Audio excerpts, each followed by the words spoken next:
Hi! Today, after 9 years of running my blog about language and linguistics, I finally decided to make a video. Don't worry, I'm not going to become a YouTube star. I just thought it would be an interesting experiment, which I hope you will enjoy.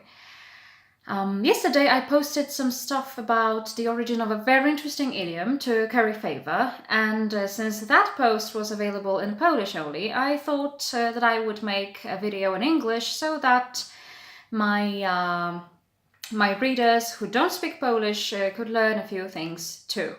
To curry favor. To curry favor means to ingratiate oneself with someone, to try to make someone like you by pleasing them, by sucking up to them.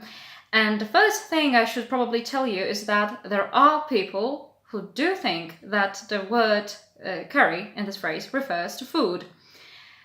Of course, I'm not trying to mock these people, but well, let's analyze the phrase, right? When we analyze the phrase, we can see that to curry cannot be a noun. It cannot refer to the Indian dish.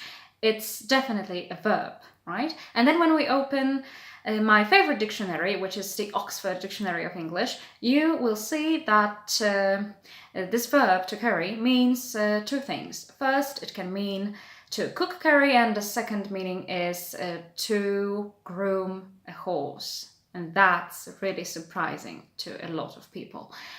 And that's the meaning, the latter meaning, that we are going to focus on.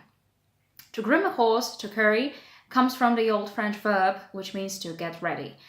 And if you are interested in horses, you certainly know what grooming means. It's brushing, it's cleaning, it's taking care of the animal, right? And at some point, people apparently decided that there is a thin line between being attentive and being caring and being sycophantic. So this is when the verb to curry started to be associated with, well, being a toady. That's the first part of the story, the verb part, and now it's going to be really interesting, trust me. The word favor, originally it wasn't favor, it was, ta-da, it was Favour. That was a name of a horse. This horse was the main character in a French medieval story, which was supposed to be a parody of the French clergy of the 14th century. And the horse itself, or himself I should probably say, was the embodiment of all the vices of the French clergy. So he was arrogant, he was foolish, and he was extremely vain.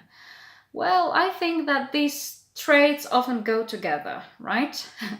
So one day Favour decides that he no longer wants to live in a stable. He wants to live in his master's residence. So he moves to his master's residence, and he's surrounded by servants who do everything to please him. So they groom him, they carry him. So this is where we get this phrase from.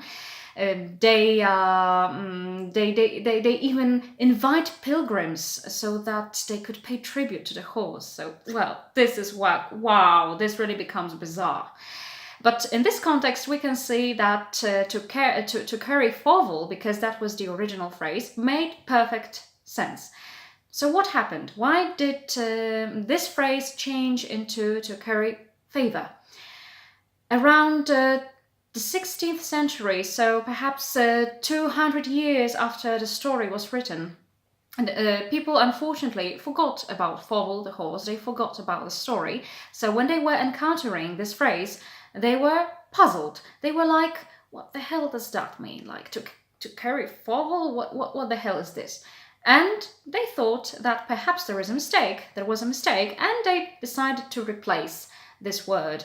They decided to use the word favor. It made more sense to them. And this is how the phrase was born. This is, by the way, a very nice example of the so-called folk etymology. Folk etymology is also known as reanalysis in English. In Polish, it's called Etymologia ludowa. And, well, it doesn't really tell us much about the exact origin of a given word or a phrase, but it does tell us a lot about people's misconceptions, beliefs, about the mistakes they make, and in this case, of their bad memory. Well, sometimes people ask me if it makes sense to study etymology. And I usually say that, well, yeah, this is not the type of knowledge that you can't live without. But I have to tell you that each time I browse through etymology dictionaries, I find something incredibly informative. I learn a lot about our history, about our customs, about culture, and of course it helps me understand this language better.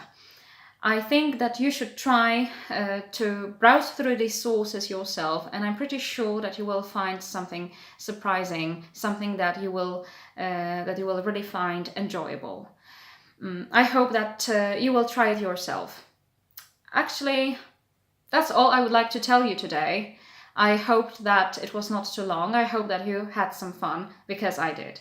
Thanks for watching, and see you soon. Mwah!